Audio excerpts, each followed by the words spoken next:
Bet Aderech, Casa del Camino, presenta en esta conferencia a Rab Mijael Ávila.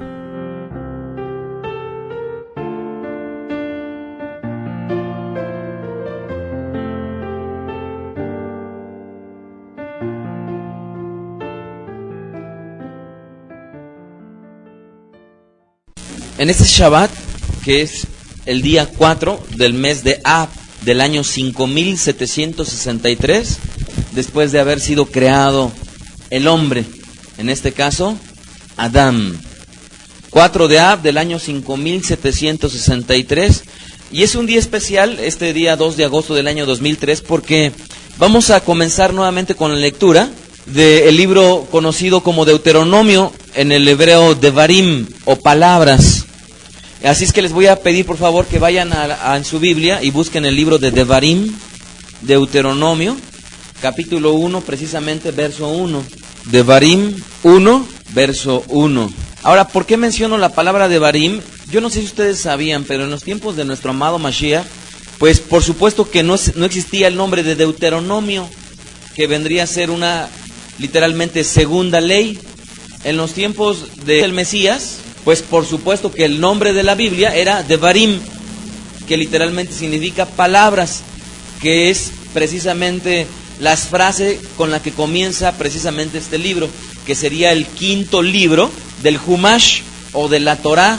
Humash significa igualmente 5, de los 5 libros que escribió Moshe, y hoy estamos comenzando precisamente a leer este libro, el libro de Devarim, capítulo 1, verso 1. Vamos para allá, por favor, a leerlo. Y dice el versículo número 1. Estas son las palabras que habló Moshe a todo Israel de este lado del Jordán, con relación al desierto, al Arabá, que significa planicie, al lugar que está frente al Mar Rojo, al lugar que está entre Parán y Tofel y Labá. Vayamos a la enseñanza de este Shabbat, de esta semana, porque en esta semana yo quiero abordar un tema que es relacionado con la semana anterior. La semana anterior compartieron un poco acerca de lo que es la palabra voto.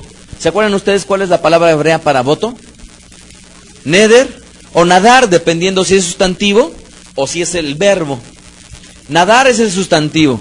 Entonces, o neder o nadar es la palabra en hebreo que se traduce al español como voto.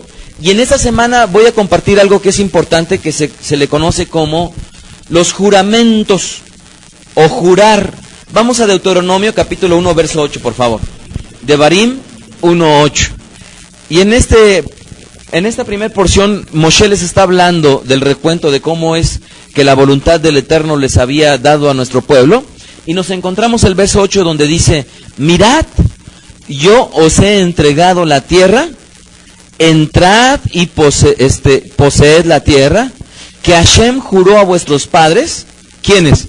Abraham, Yitzhak y Jacob, que les daría a ellos y a su descendencia después de ellos. Si observamos, dice la Biblia que la tierra prometida, que se vendría a llamar por supuesto Israel, el Eterno les estaba dando mediante un evento que es importante. Este evento es que el Eterno estaba jurando entregarla. De ahí que cuando vienen ellos y derrotan a los moradores de la tierra prometida y sacan de ahí a sus moradores, y hoy en día que todavía existe una tremenda discusión al respecto de quién es el pueblo que merece estar en la tierra de Israel, no hay vuelta de hoja. El Eterno juró dársela a un pueblo, a Israel, a nuestro pueblo.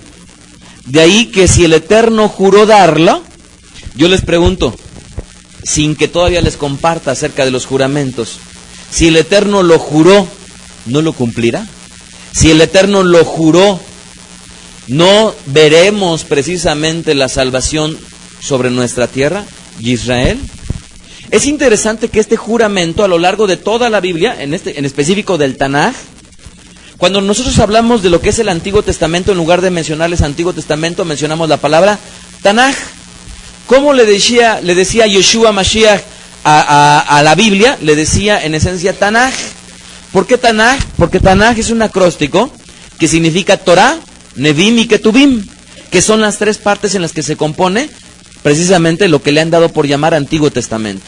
Si ustedes buscan en la Biblia, la palabra Antiguo Testamento se llevarán una sorpresa, porque precisamente la palabra Antiguo Testamento fue impuesta a estas tres partes de lo que se le conocía como hasta entonces las Escrituras o la Biblia. Entonces hay al menos 50 versículos en donde el Eterno una y otra vez nombra que precisamente lo que él hizo a su pueblo fue jurarles dar la tierra que había prometido a Abraham, a Yitzhak y a Jacob.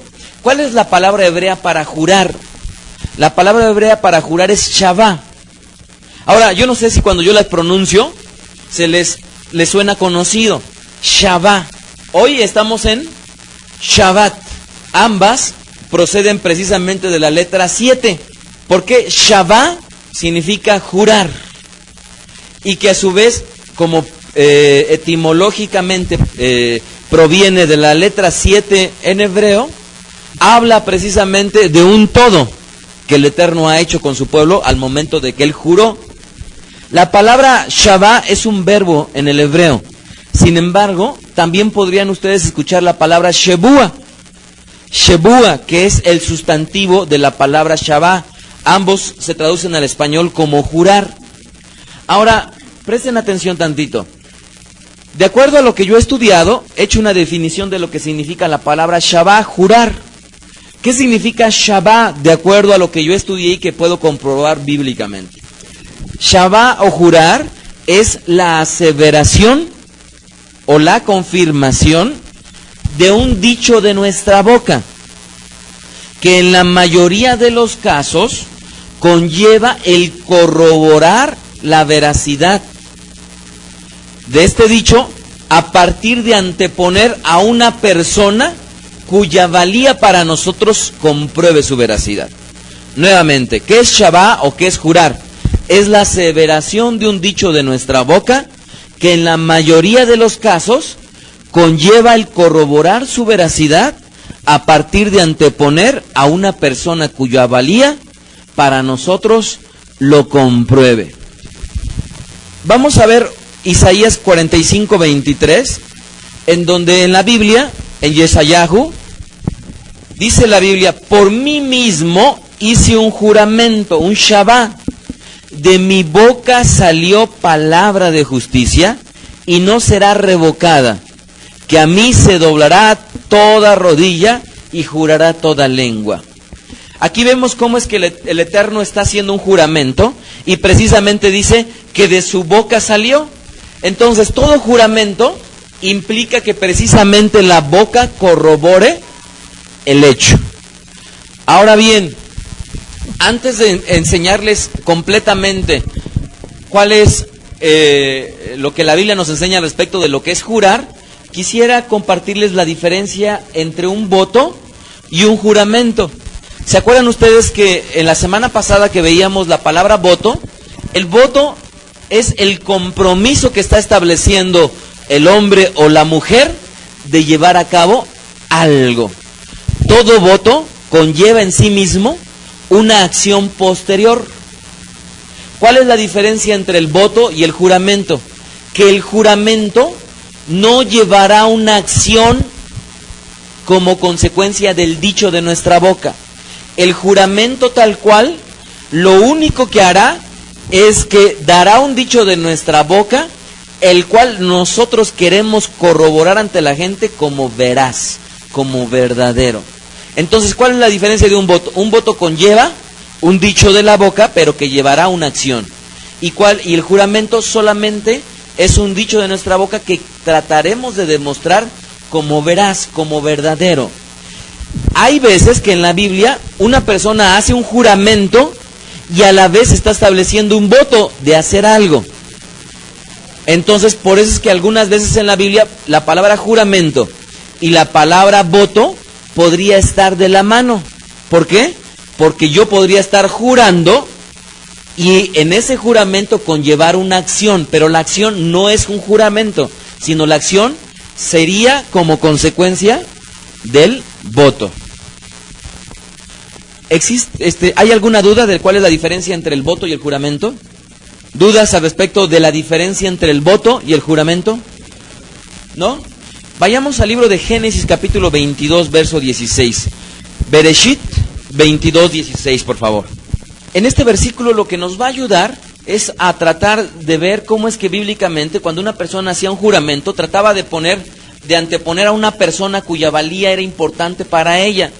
Pero lo que es de llamarnos la atención es que el Eterno juró, como ya lo vimos. Pero la pregunta es, cuando él juraba, él podía decir en el nombre de mi madre o en el nombre de mi padre. Por supuesto que no, porque Hashem no tiene ni madre, ni tiene padre, ni tiene un hijo para que diga yo juro en el nombre de mi hijo. Entonces, ¿en nombre de quién juraba el Eterno? Dice Génesis 22, 16. Y dijo, por mí mismo he jurado, dice Hashem, que por cuanto has hecho esto y no me has rehusado a tu hijo, tu único hijo. ¿Se acuerdan? Este pasaje está hablando acerca del evento que tiene Abraham Avinu con el Eterno, cuando le está pidiendo que ofrezca a su hijo. Sin embargo, es interesante que Hashem, ¿en nombre de quién está jurando? Como no hay nadie mayor, estaba jurando por su mismo nombre. Ahora es maravilloso comprender que en este pasaje dice la Biblia que por él mismo está jurando. ¿Qué es lo que dice la Biblia en el Brit Hadashah, en el pacto renovado, en Hebreos capítulo 6, verso 13? Hebreos 6, 13, dice la Biblia, por cuanto Dios hizo la promesa a Abraham, no pudiendo jurar por otro mayor, juró por sí mismo. Esto es, cuando nosotros leemos lo que dice la Biblia en el pacto renovado, precisamente nos está aclarando lo que está diciendo en el Tanaj. ¿Qué quiere decir esto? Que dice que por cuanto el Eterno no pudo jurar por nadie mayor, ¿juró por quién? Por sí mismo. Y ya en la definición del juramento he establecido que cuando a veces se jura, se antepone una persona cuya valía va a demostrar la veracidad de nuestro dicho. Génesis 24:3, por favor. Y ahí precisamente Abraham Avinu ahora está tratando de hacer que su siervo haga un juramento. ¿Y en nombre de quién va a hacer ese juramento su siervo? Pues ahora lo va a hacer en nombre de Hashem, en el nombre del Eterno. Génesis 24:3.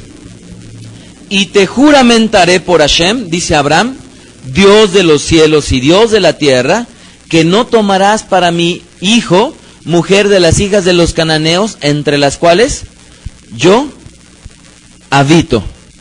¿En nombre de quién está haciendo que su siervo jure?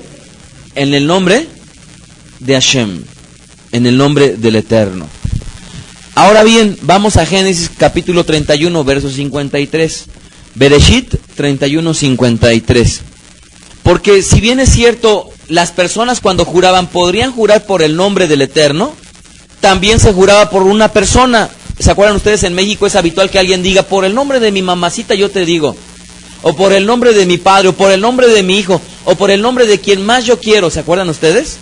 Bueno, pues en la Biblia también, además de utilizar a Hashem para jurar, también se utiliza el nombre de su padre, o de su madre, de su hijo. Vamos a ver un ejemplo bíblico.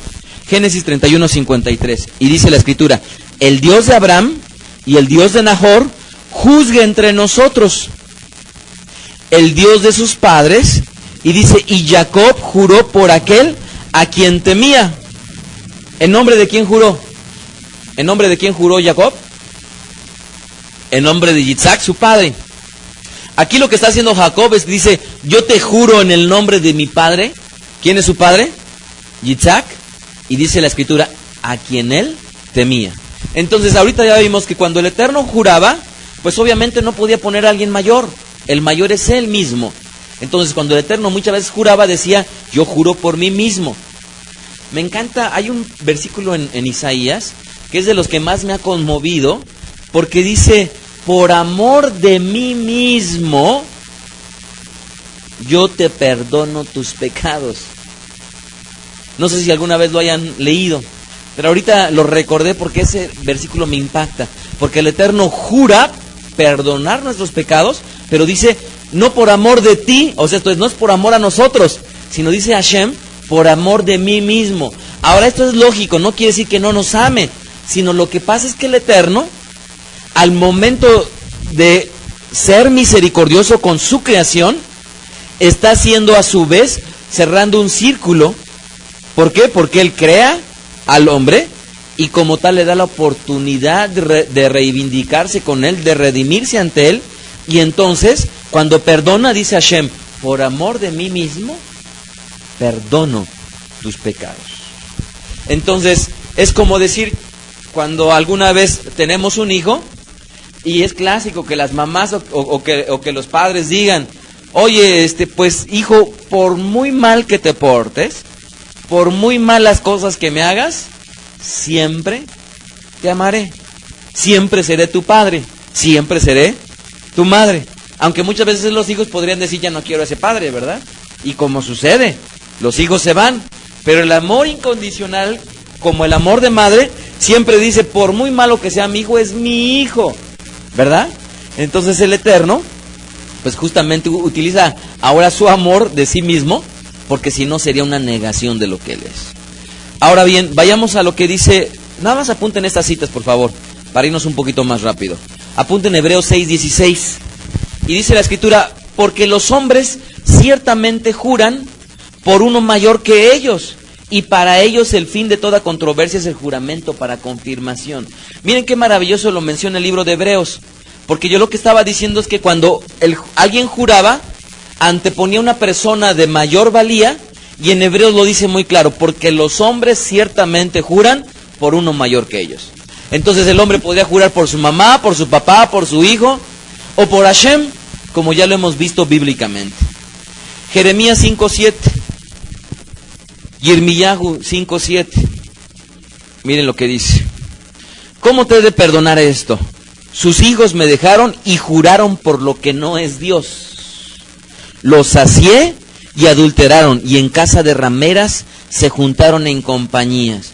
Aquí el profeta le está hablando el Eterno y está poniendo sobre la mesa que los hijos de Israel, en su momento cuando fueron rebeldes, en lugar de jurar por su madre, por su padre, por Hashem, juraron por lo que no es Dios.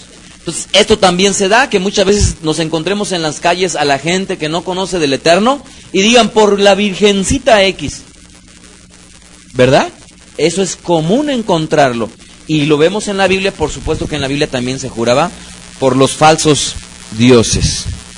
¿Se acuerdan ustedes? Una vez Yeshua Mashiach discutió con los fariseos, con los parushim. Vamos a este capítulo de Mateo 23, verso 16. Porque cuando viene Yeshua Mashiach, nuestro rabino, lo que está haciendo precisamente es que todo el conocimiento que él tenía al respecto de la palabra jurar, lo está poniendo sobre la mesa para discutir con aquellos que eran maestros de la Torá, pero que era necesario que Yeshua viniera con ellos y los conmoviera, los hiciera reflexionar. Y aquí están hablando de unos juramentos que se establecían precisamente en relación con el Santo Templo. Dice la Biblia, Mateo 23, 16, ¡ay de vosotros, guías ciegos! Quiero hacer un paréntesis, y es algo que quiero que aclaremos muy bien. El entendido tradicional es que cuando se hablan de los fariseos, se piensan que todos eran malos, que todos eran legalistas, que todos estaban en el error. No es así. Porque la Biblia da muestra de muchos hombres que siendo fariseos, fueron hombres del Eterno. Y digo, basta mencionar a Zacarías, que era inclusive un sacerdote que ministraba dentro del templo. Basta nombrar a Nicodemo, ¿se acuerdan ustedes? Un fariseo amante del Eterno que servía a Hashem de todo su corazón. Entonces, en los tiempos de la Biblia no todos los fariseos eran malos. Una parte, sí, del liderazgo, sí estaba siendo contaminada, tanto como ha existido siempre a lo largo de la historia.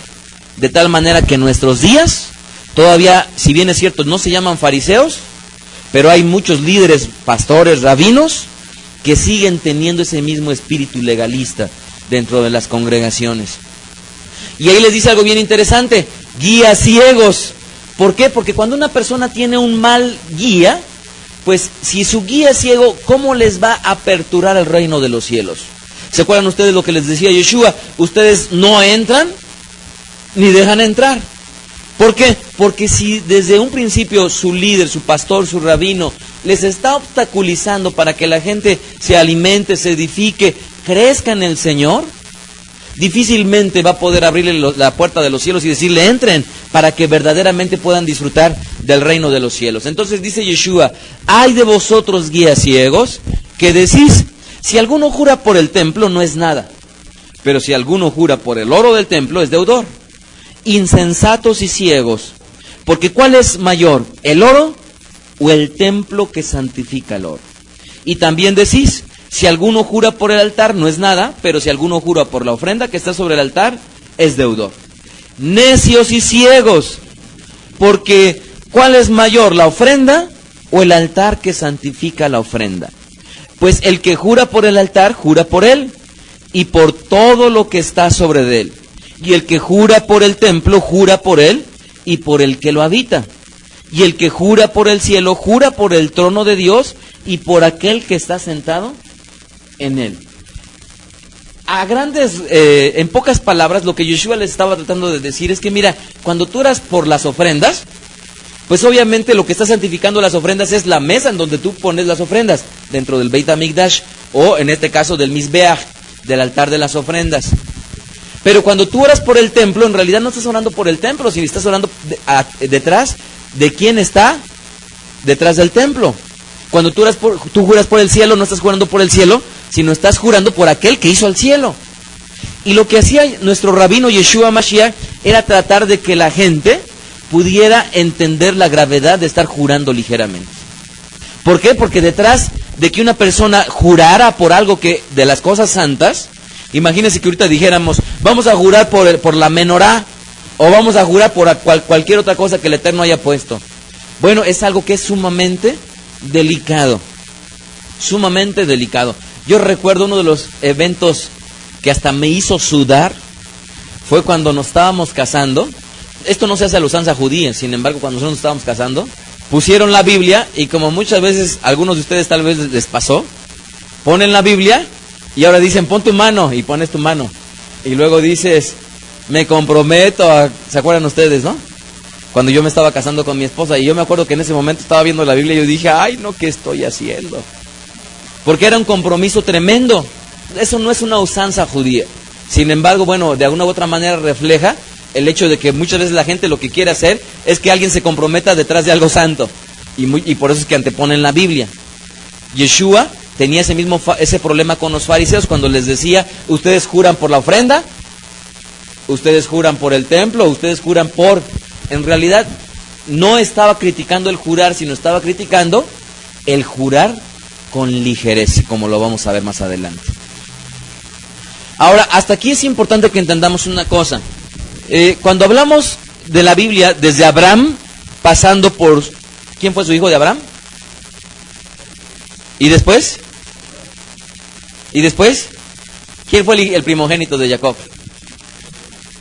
¿Quién, por cierto? Se los voy a dejar de tarea, pero les voy a decir algo. Perdió su primogenitura por un error que cometió. Pero hasta antes de esto, dice la Biblia que cuando... ¿Se acuerdan ustedes en Gálatas? Que cuando el Eterno pacta con Abraham, dice Gálatas, dice porque... Dice que la Torá, la instrucción del Eterno, vino 430 años después de ¿quién? De haber realizado el pacto con el Padre de la fe. La gente pudiera decir, es que, ¿qué existió primero, la fe o la Torá? Primero existió la fe, pero ¿cómo es que se vino a demostrar lo que era la fe? Sino a través de la Torá.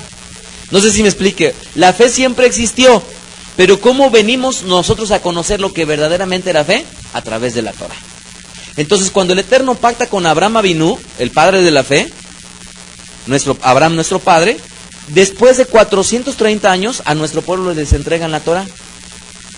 ¿A quién le entregó la Torá? A Moshe, a Moisés.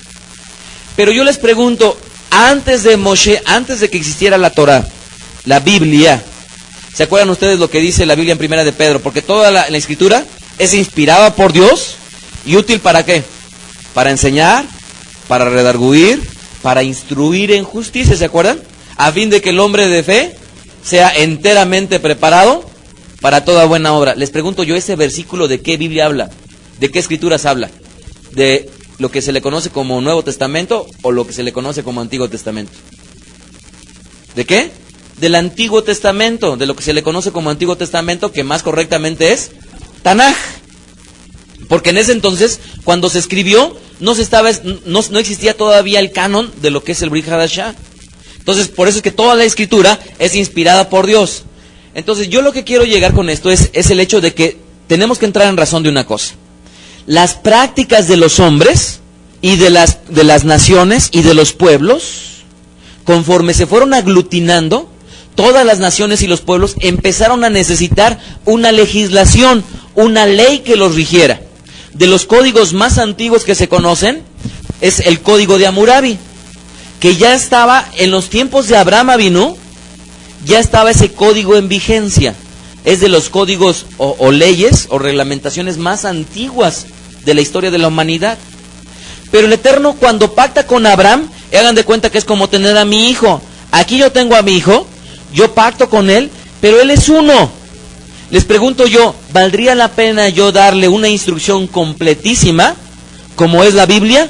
Pues no, porque yo le podría estar enseñando, caminando con él, y él podría estar haciendo las cosas en la medida que aprenda de mí, que tenga en su corazón precisamente la voluntad del Eterno, simple y sencilla, con lo que se le conocería como los principios básicos universales.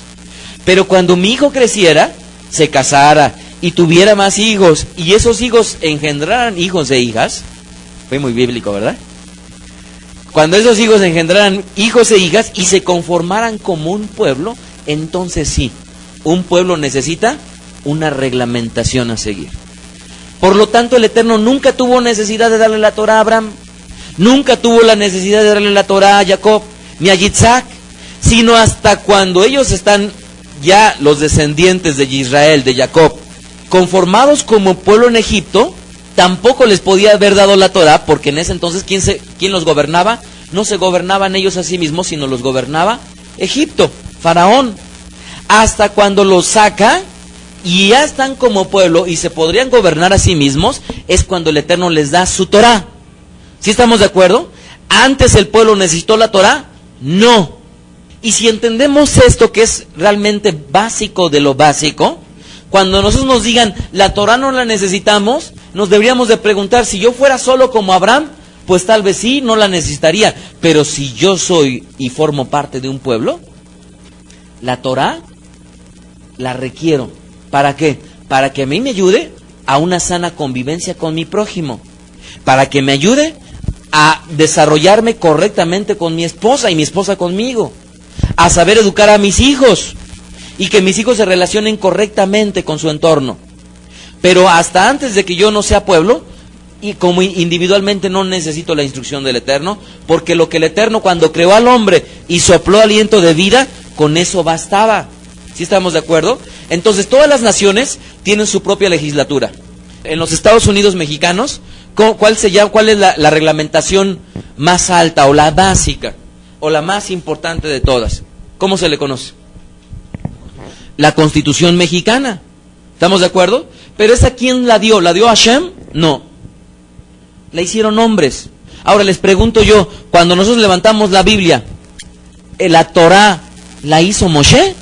No, ¿verdad? ¿La hizo Israel?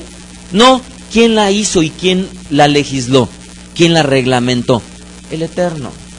¿Estamos de acuerdo? Entonces, cuando nosotros decimos no a la Torah, le estamos diciendo, a lo que tú me diste, Eterno, no lo quiero. Cuando en realidad tenemos que tener mucho cuidado con eso. Ahora, conociendo este aspecto, vamos a continuar precisamente con algo interesante. Porque detrás de esto que yo les platico, es en realidad el que nosotros debemos de tener la necesidad de estudiar la Torah. ¿Por qué? Porque es la reglamentación que como pueblo del Eterno tenemos. Ahora, mucha gente se confunde y dice, es que tenemos que seguir toda la Torah. Y el rabino Absalom ben David, cuando vino, puso un ejemplo muy, muy práctico.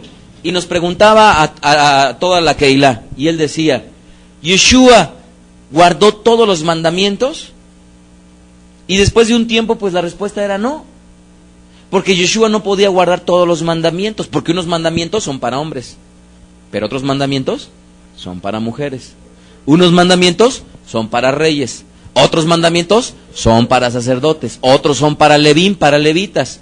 Otros son para los que siembran. ¿Sí estamos de acuerdo? Otros son para los que vendimian. Entonces, no todos los mandamientos son para todos. Y eso es lo que la gente tampoco alcanza a entender. Cuando dice, es que tú guardas toda la ley, están completamente equivocados.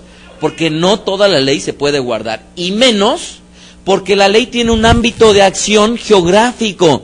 Hay mandamientos que solamente son para la tierra de Israel. Si nosotros hoy en día sembráramos y dijéramos, le vamos a dar el año sabático a la tierra, pues bueno sería, pero no es obligación, porque la obligación es que si alguien siembra en Israel, tiene que darle el año sabático a la tierra. ¿Sí estamos de acuerdo? ¿Es obligación en México? No. ¿Es deseable y es bueno? Sí. Pero ¿es obligación en México? No. La obligación es ¿en dónde? Solamente en Israel. Entonces, alrededor de 230 mandamientos de los 613 mandamientos que están tipificados en la Biblia, solamente son los que puede cumplir una persona que vive fuera de Israel. Si se dan cuenta, son muy pocos y son de los básicos. Cuando Yeshua llegan y le preguntan, Rabí, ¿cuál es el principal mandamiento? Ama al Eterno tu Dios. ¿Se acuerdan ustedes? El segundo mandamiento, ¿cuál es? Y a tu prójimo como a sí mismo. ¿Cuál es el primer mandamiento? Ama al Eterno. ¿Cuál es el segundo? Ama a tu prójimo. ¿Y cuál es la siguiente división de esos dos grandes mandamientos? Ama al Eterno y ama a tu prójimo. La siguiente gran división son los Aseret Dibrot, los 10 mandamientos. Reconoce a Hashem, ¿se acuerdan ustedes? ¿Cuál es el segundo mandamiento? No ser idólatra. ¿Cuál es el tercer mandamiento? No tomar el nombre del Eterno en vano. ¿Cuál es el cuarto mandamiento? Santificar Shabbat. ¿Cuál es el quinto mandamiento? Honra a tu padre y a tu madre. Y esos mandamientos tienen que ver, son el desglose de lo que vendría a ser el primer mandamiento, ama al Eterno tu Dios. ¿Cómo yo lo amo al Eterno? Guardando sus mandamientos. ¿Pero cuáles son sus mandamientos? No siendo idólatra, no tomando el nombre del Eterno en vano. ¿Sí estamos de acuerdo? Y de ahí hay una serie de desgloses de mandamientos que en realidad no son para toda la gente, sino solamente son para nosotros, su pueblo. Así es que si la vecina no va a querer seguir siendo idólatra, los mandamientos que están en la Biblia no son para ella, sino son para nosotros, su pueblo. Así es que no suframos si la vecina sigue siendo tan idólatra como la conocimos hace 10 años. Y esto no quiere decir que no le compartas y que no le traigas la luz a su casa. Pero no nos preocupemos ni nos aflijamos porque la gente, nuestros vecinos, nuestros familiares que no conocen del Eterno, queremos forzosamente que estén cumpliendo la voluntad del Eterno cuando no es para todos. ¿Para quién es la Biblia? Les pregunto yo. ¿Para todos? Pues en estricto sentido sería deseable que fuera para todos, pero solamente los que tienen la obligación de cumplirla, ¿quiénes son? Nosotros, su pueblo. A ver, ¿quién tiene la obligación de cumplirla dentro de ustedes? ¿Quieren levantar la mano? ¿Quién tiene la obligación de cumplir la voluntad del Eterno? Hashem, los demás no. ¿Estamos de acuerdo? Ok, pues ya que estamos de acuerdo, Devarim capítulo 6 verso 13, Deuteronomio capítulo 6 verso 13, por favor. Y en este capítulo es como para dar en el mazo a la gente que pudiera decir, ya no es válido jurar, porque no es cierto. Sí es posible jurar, pero vamos a llegar hasta el final, hasta las enseñanzas de Yeshua Mashiach y por qué él enseña lo que enseña. Pero mientras tanto, en el libro de Deuteronomio, capítulo 6, verso 13, dice la Biblia, y les voy a pedir una cosa, leámoslo todos unánimes, porque esto lo está diciendo el Eterno, y dice, 1, 2, 3, a Hashem, tu Dios, temerás, y a Él solo servirás, y por su nombre jurarás. ¿Por qué el Eterno escribe esto? Porque habrá ocasiones en las cuales estemos en tal condición que necesitaremos clamar a su nombre para corroborar la veracidad de nuestros dichos. ¿Se acuerdan ustedes de Daniel? Cuando lo meten al foso y estaba ahí, él desde luego que no se estaba queriendo inclinar a un falso Dios, pero detrás de ello lo que estaba tratando era de evidenciar precisamente que él tenía un Dios más poderoso. ¿Y por qué les digo yo esto? Porque yo no sé si el Eterno nos permite alguna vez, pero podría ser que nuestra vida alguna vez corra peligro y sea necesario evidenciar el nombre del Eterno para poder corroborar nuestro dicho de nuestra boca. ¿Sí estamos de acuerdo? Y la Biblia es muy enfática. Dice la Biblia, a Hashem tu Dios temerás y a Él solo servirás y por su nombre jurarás. Pero tenemos que entender todo lo que significa juramento para no estarlo tomando en vano, porque es de lo más delicado que podemos hacer. Deuteronomio capítulo 10, verso 20. 10:20, Devarim 10:20. A Hashem tu Dios temerás, a Él solo servirás, a Él seguirás y por su nombre jurarás. Está muy claro, la voluntad del Eterno es que habrá ocasiones en las cuales un hijo de Él se verá en la necesidad de evidenciar que tenemos un Dios vivo y verdadero y por su nombre podremos estar haciendo cosas. Escuchaste a Rab Mijael Ávila. Para conocer más de sus conferencias, visita la página betadrej.com. Síguenos en las redes sociales, YouTube, Facebook, Twitter. Búscanos como Mijael Ávila. Si deseas adquirir alguna conferencia o estudio particular, escríbenos al correo mijael@betadrej.com. Shalom Alejem.